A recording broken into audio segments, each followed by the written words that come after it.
Speaking of kalawang mga padi, yan, ito pa isa yung Lancer pizza natin. Yan, tira mo yung kalawang sa loob. So ayan na, nadali na yung radiator nya. Sobrang kapal ng kalawang niyan mga padi. Yan dapat talaga nagkukulan tayo mga padi. Tignan nyo naman yung kalawang niya mga padi.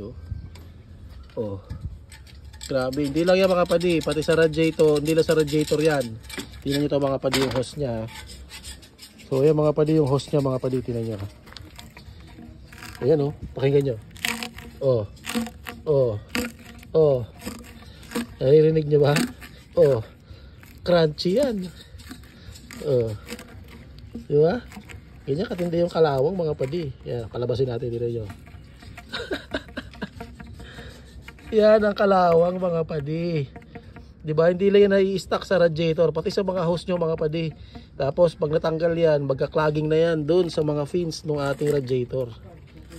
Ayan tanggalin pa natin yung iba. Grabe.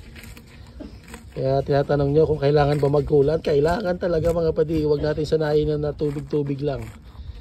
Yan ang gagawin yan sa mga makina natin. Malaki magiging problema sa makina natin yan mga padi. Yung mga ganyang kalawang. Tignan nyo Boom. Grabe mga padi. Diba? Yung mga kalawang na kailangan natin tanggalin mga padi sa mga hose. Diba? Kumakapit yan pati sa hose mga padi. Sipin nyo na lang pati sa paano yung nasa loob ng makina. Diba? Kakapit yan mga talaga mga padi. Ayan Ayan ang kalawang sa hose mga padi. Tingnan nyo naman kung gaano kakapal yan, gaano karami yan. Diba? Grabe. Kaya mga padi tandaan nyo, magkukulan tayo sa ating mga radiator. Kailangan talaga natin yan para maiwasan natin yung overheating issue.